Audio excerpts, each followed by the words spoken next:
now to the next poet that we have, which is Manaz Badihian. She's an Iranian-American poet, an artist, translator, novelist, whose creative journey began in childhood when she wrote poetry and short stories and painted with any materials available.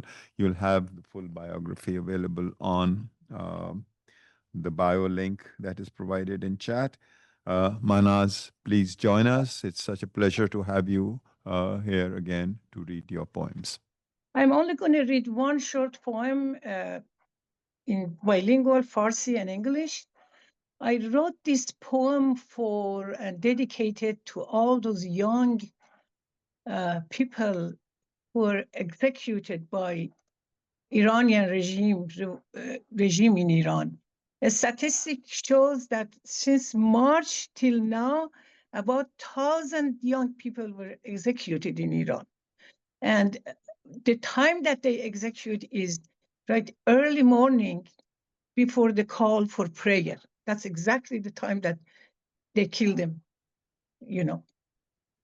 So I will read the Farsi version, and the name of the poem is Before the Call to Prayer. I will read the Farsi version. پیش از اذان پیش از اذان واژه‌ای بر زبانت بگذار بگو دوستت دارم بگو روزی دوستت داشتم صدای مؤذن لرزشی است در هوا ریسمانی است که آرام آرام تنگ می شود تو را به چوبه دار نزدیکتر می برد و سرود آزادی دورتر و مادرت کشیده می شود به حفره سیاهی که زندگی باید در آن ادامه یابد بی تو. Before the call to prayer, let a word fall from your lips. Say, I love you. Say, I once loved you.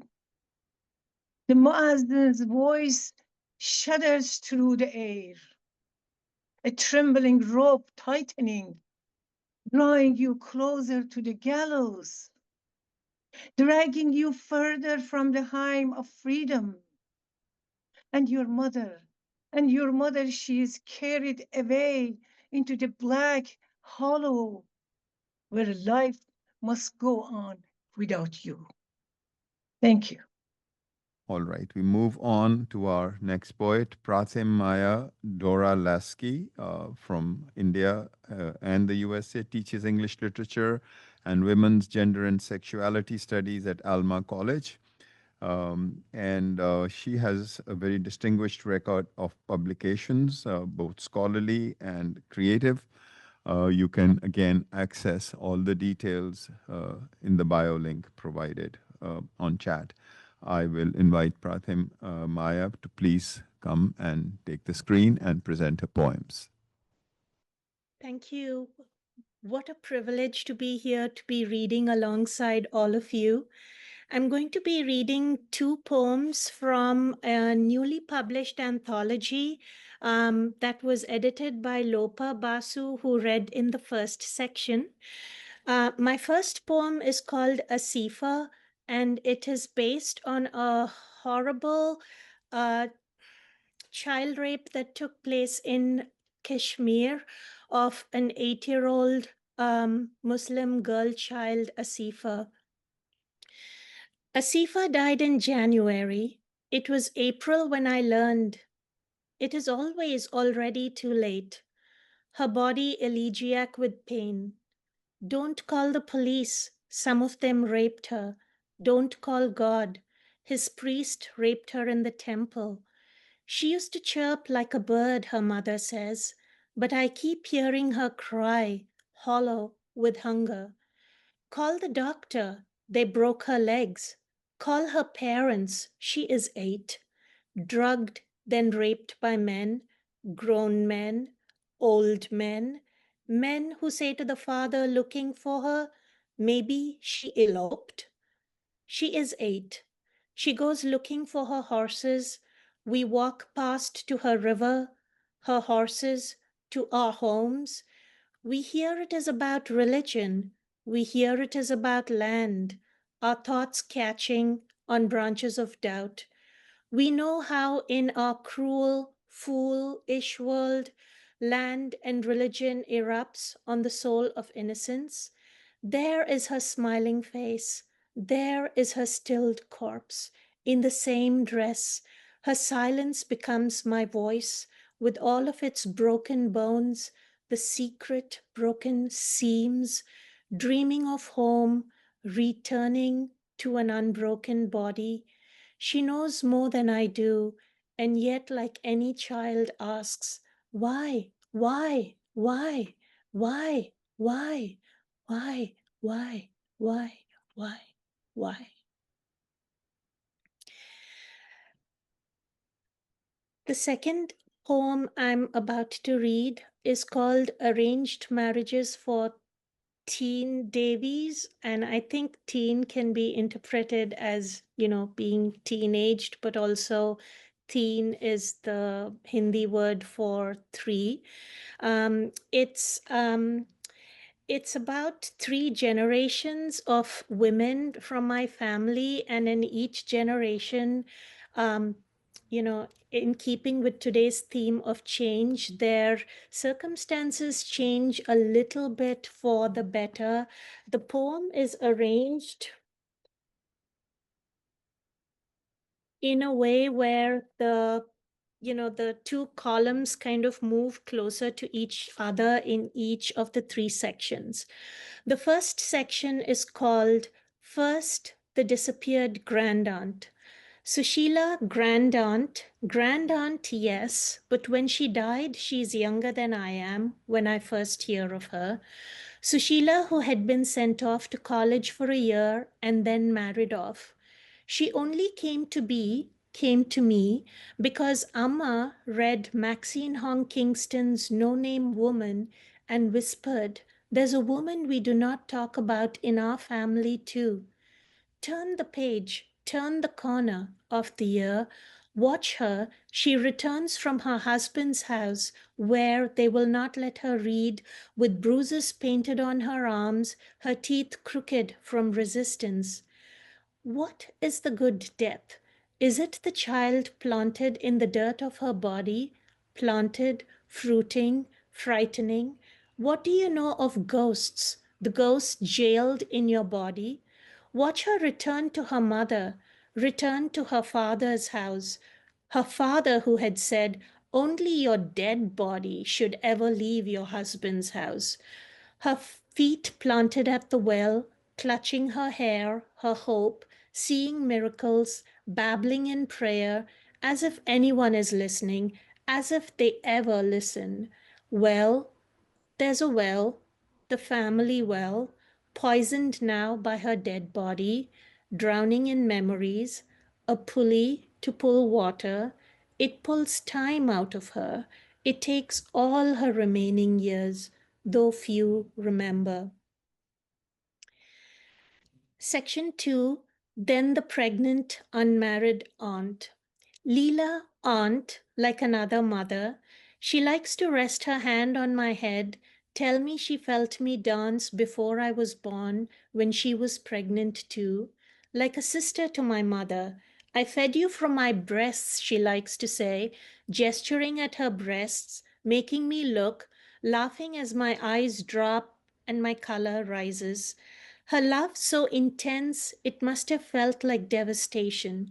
To whom could she give that love? In a desert with no rain, only her thirst. I want to ask her how, in a world where girls like her were watched so closely, she managed to get pregnant before she was married, as if by the bogey lovers her father imagined and feared. It would be water. It would be thirsty. It would be wet, needing release. Her teeth playful and crooked from lying through them. Leela, so open, so lonely, so lovely, so open, so lonely, no one cared. If she were born today, she'd be flying her dupatta like a flag as she sailed away on a moped, and no one would care. Section 3, and just before my parents' arranged marriage. When my mom was trying hard to be my best friend, so I too would share, so I wouldn't decide to die, she once told me how in the late 60s she'd take the 21 bus from her college to go flirt at the university library. Heading home meant rules and 4 younger siblings, and college was only to make her marriage worthy, so she'd stay back to read trashy novels, knowing dudes were watching her from neighboring desks. I feel a flicker for mom in her carefully pressed saris, pressed under her mattress if she missed the Toby, knowing she'd never be allowed to work. Using the few years she had for freedom, for fun, she told me she never looked directly at any of them. I mean, that would be to risk a bad reputation. But there was one bespectacled dude who seemed like a very serious type. She didn't know his name. Graduation results went up, but he came over and asked how she did. She was too taken by surprise to counterfeit, so she told him she got a third class, that is, a C. He turned on his heel, and she laughs. She never saw him again. Thank you. We have our next poet, Sergio Inestrosa. I thought Sergio was from El Salvador originally, but I'm corrected. He's from Mexico and he now resides in the US. The Spanish and Latin American Affairs professor at Endicott College in Beverly, Massachusetts. His last poetry book, Umbral the Orient, was published by Almava in November 2020. He's published many other collections of poems. Full biography, again, can be accessed through um, uh, the chat feature on Zoom. There's a link to it. Sergio, please take the screen and it's all yours. Thank you, Wakas. Good afternoon, everyone. I will read 3 poems. Two are short, the other is kind of normal. I will read it in Spanish first and then my loose translation in English. The first poem title is Hemos llegado a la tierra.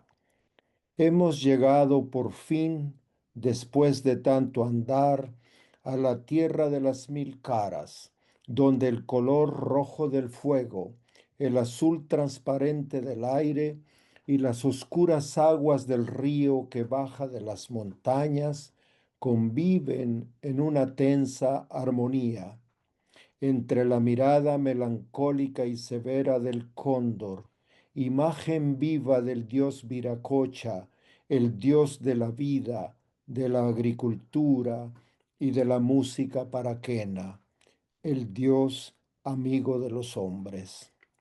And the translation in English goes more or less like this. We have arrived on earth. We have finally arrived after so much traveling to the land of the thousand faces, where the red color of fire, the transparent blue of the air, and the dark waters of the river that flows from the mountains coexist in a tense harmony before the melancholic and the severe gaze of the condor, the living image of the god Viracocha, the god of life, of agriculture, and the music for Kena, the god that is a friend of man. The second poem is also short and its title is Las Cosas. Al llegar la noche, las cosas se quedan quietas, arropadas con el cobertor de sus propios nombres. Durante el día, esas mismas cosas se mecen en el acompasado vaivén de la bahía luminosa y transparente de las horas, o se afanan en las manos de sus dueños que las mueven descuidada e irrespetuosamente de un lado a otro. Y cuando llueve, las cosas ondulan sobre las cuerdas del sonido que hace la lluvia al caer sobre los techos de lámina. Y una tras otra, las cosas forman olas brumosas que recrean la música cristalina del cielo y adormecen a sus dueños en el borde mismo de la noche y de la muerte. And the translation goes like this: Sings. When the night falls, things remain still, wrapped in the blanket of their own names.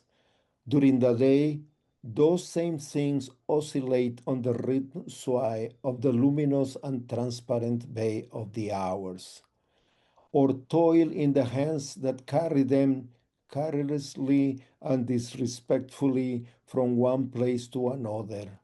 And then, when it rains, things ondulate on the strings of the sound that the rain makes at its fall on the tin roofs. And one after another, sings from misty waves that recreate the crystalline music of the sky and the lull their owners to sleep to the very edge of the night and death. And the third and last poem title is Por años.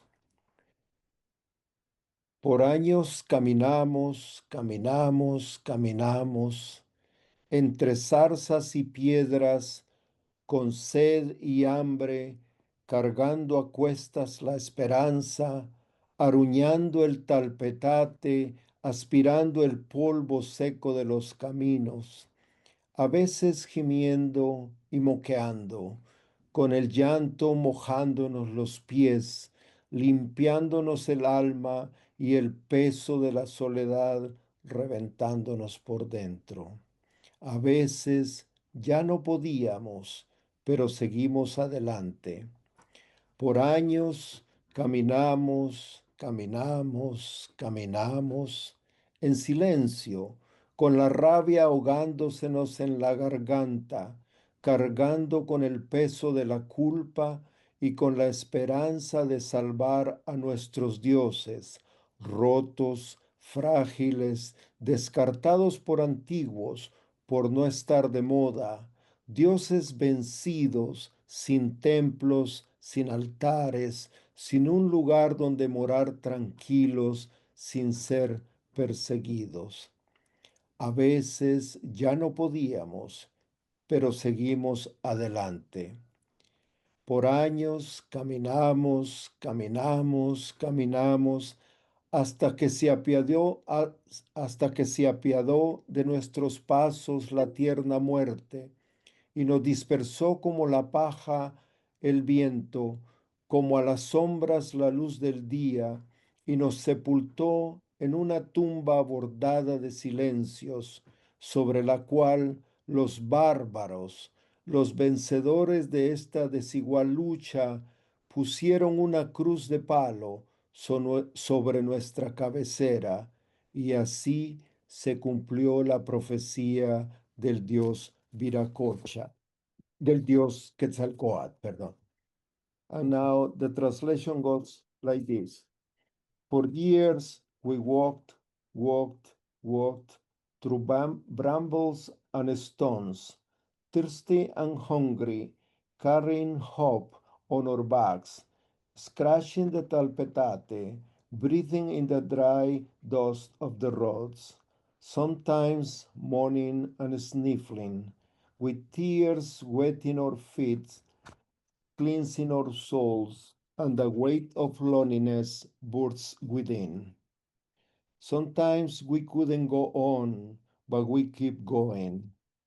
For years we walk, walk, walk in silence, with rage choking us in our throats, carrying the weight of guilt, and with the hope of saving our gods, broken, fragile, discharted by ancients, for being out of fashion, defeated gods, without temples, without altars, without a place to dwell in peace, without being persecuted. Sometimes we could no longer go on, but we keep going. For years we walked,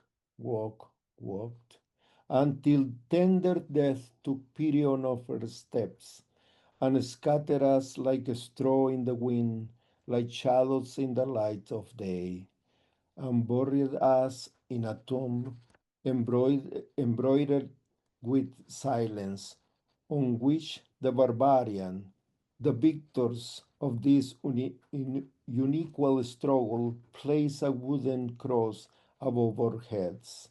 And so was fulfilled the prophecy of the god Quetzalcoatl. He returned to his home in the form of a first enemy. Thank you so much.